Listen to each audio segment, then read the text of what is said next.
Este es el podcast de Sayume Sí, un camino al autodescubrimiento.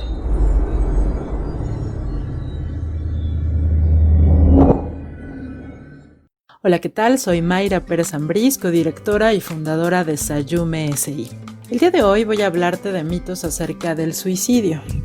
Y bueno, te empezaré a contar que diversos autores han tratado de definir qué es la conducta suicida. Algunos autores conocidos, Durkheim, Camus, Schneider. Pero hay una definición que hizo en los 80s, Rojas, y él establece un concepto mucho más operativo y no por ello limitante. Entonces, se entiende por suicidio aquella conducta o conjunto de conductas que dirigidas por la propia persona conducen a la muerte. Esto se conoce como suicidio consumado. O conducen a una situación de gravedad mortal que se conoce como suicidio frustrado, que puede ser de forma activa o pasiva. Entonces, si me vas siguiendo, en la conducta suicida no solo hay que contemplar la consumación del suicidio, sino también la cantidad de matices autoagresivos existentes, porque es ahí donde la prevención toma auge.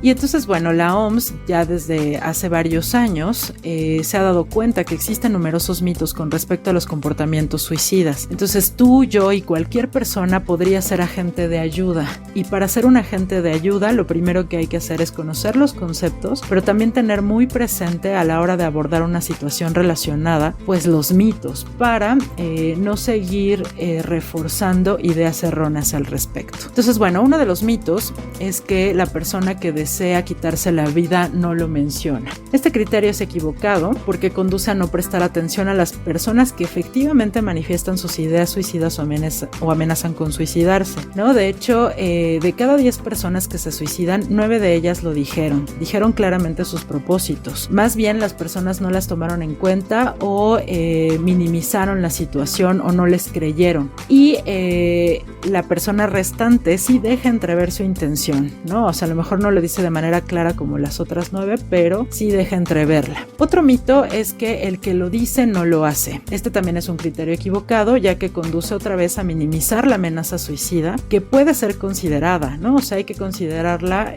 como una certeza, ¿no? De hecho, es mejor equivocarse a eso a haber consumado el suicidio, ¿no? En investigaciones o criterios científicos, todo aquel que comete suicidio expresó con palabras, amenazas, gestos o cambio de conducta lo que iba a ocurrir. Otro mito es que los que intentan suicidarse no desean morir, solo hacen el alarde. Esto también es un criterio equivocado porque condiciona una actitud de rechazo a quienes atentan contra su vida, o la minimizan, o lo hacen ver como si fuera una elección en donde la voluntad realmente está limpia de otras emociones de las que hablaré más adelante, ¿no? Esto puede entorpecer la ayuda que estos individuos necesitan. Entonces, aunque no todos los que intentan el suicidio desean morir efectivamente, es un error tildarlos de que estén haciendo alarde o que están mintiendo o que están queriendo llamar la atención, pues muchas veces son personas que no encuentran la manera de adaptarse a la sociedad o a ciertas situaciones, o son personas que no encuentran en sus herramientas la forma de adaptarse a la situación que están viviendo. Suelen no encontrar alternativas. El dolor puede ser tan fuerte que lo que desean acabar es con el dolor, no necesariamente con la vida. Y si lo minimizamos o no lo tomamos en cuenta, pues podemos estar dejando a un lado que la misma persona pueda reconocer las herramientas con las que cuenta. Otro mito es que las personas que hablan acerca del suicidio no se hacen daño, pues solo quieren llamar la atención. Entonces, los terapeutas y agentes de ayuda deben tomar todas las precauciones posibles al confrontar a una persona que habla acerca de las ideas, planes o intenciones suicidas, pues todas las amenazas de daño se deben de tomar en serio. Puede ser efectivamente para llamar la atención porque decíamos no encuentran otras formas de hacerlo, o pueden estar hablando de efectivamente pasar a la planeación y al acto como tal. Otro mito es que el suicidio es impulsivo y ocurre sin advertencia. Como ya hemos estado hablando en mitos anteriores, el suicidio pudiera parecer impulsivo, pero también puede haber sido considerado durante algún tiempo.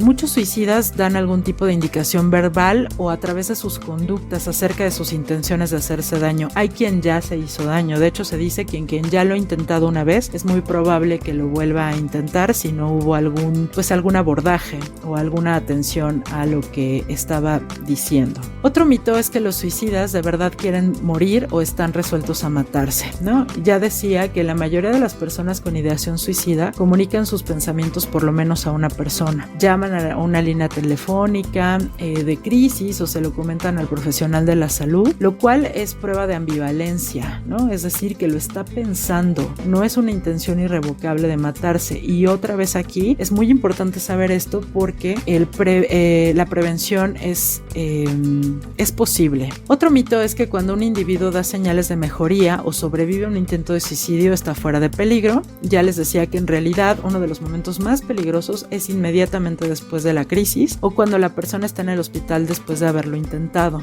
La semana después del alta es cuando la persona está particularmente frágil y en peligro de volver a hacerse daño, puesto que el comportamiento que ha tenido es pronóstico de un comportamiento futuro, ¿no? De hecho, los psicólogos y los terapeutas buscamos pautas en comportamientos en general. Entonces, esto no está exento en el suicidio, ¿no? Entonces, sigue estando en situación de riesgo y seguramente lo has visto en películas y en series, ¿no? Casi siempre cuando hay un intento de suicidio tiene que haber una atención inmediata y consecuente, ¿no? Es decir, que también lleve un proceso con un profesional de la salud mental, psiquiatra y psicólogo. Otro mito es que el suicidio siempre es hereditario. Entonces, aunque puede relacionarse, no todo suicidio está relacionado con la herencia y los estudios concluyentes son limitados todavía, ¿no? El historial familiar de suicidio, por supuesto que se toma como un factor de riesgo, pero no es determinante, ¿no? Lo que es determinante, por ejemplo, es cuando el suicidio es secundario a una enfermedad de base como la depresión. Entonces es más probable que en una familia en donde hay depresión se presente en las otras personas, pero no necesariamente se manifieste a través de una conducta suicida. Otro mito es que las personas que se suicidan o lo intentan siempre tienen un trastorno mental. Esto no es así, ¿no? Los comportamientos suicidas, aunque sí se han asociado a depresión, a abuso de sustancias o adicciones, a esquizofrenia y otros trastornos mentales, también tiene el peligro de que lo sobreestimemos, ¿no? Hay casos de conducta suicida en donde no es posible asociar ningún trastorno mental evidente. Puede ser por una crisis de vida en donde no se pudieron, lo que decía yo hace unos momentos, ¿no? Donde no pudieron encontrar herramientas para poder salir de lo que les estaba sucediendo. Entonces no necesariamente hay una patología de base.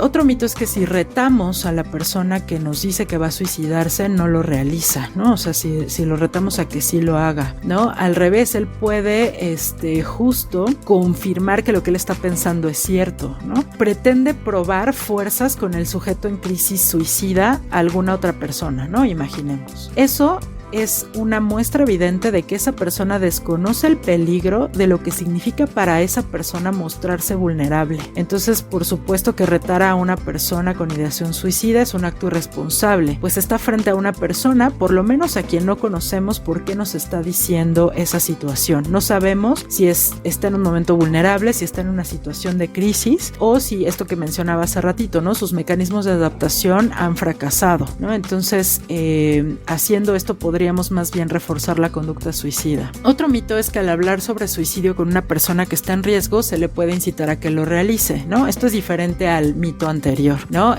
Se cree que se puede infundir temor para abordar la temática del suicidio en quienes están en riesgo a cometerlo, pero está demostrado que hablar sobre el suicidio con una persona en riesgo, en vez de incitarlo, provocarlo o introducirlo en su cabeza, más bien reduce el peligro de cometerlo, porque sabe que está frente a alguien con quien puede hablar del asunto. Por eso es importante de preferencia estar preparado o visitar a personas que están capacitados con el tema, ¿no? De hecho, puede ser la única posibilidad que ofrezca el sujeto para el análisis de estos propósitos que está teniendo o que está pensando. Otro mito es que los que intentan el suicidio y los que se suicidan son individuos peligrosos, pues igual que atentan contra sí mismos, pueden hacerlo contra los demás. Este es un criterio equivocado que tiende a generar temor en enfrentamiento a este tipo de individuos, ¿no? De por sí la muerte es un tabú. Hablar de suicidio es un tabú dentro del tabú de la muerte, ¿no? Entonces, si seguimos generando mitos como pues podemos justo alejarnos o alejar a la persona de lo que está necesitando en ese momento, ¿no? El homicidio es un acto heteroagresivo. El suicidio, por lo general, es un acto autoagresivo, ¿no? Estos impulsos destructivos, el sujeto los tiene contra sí mismo, difícilmente hacia otras personas. Existen ocasiones en las que la persona, antes de matarse o antes de morir,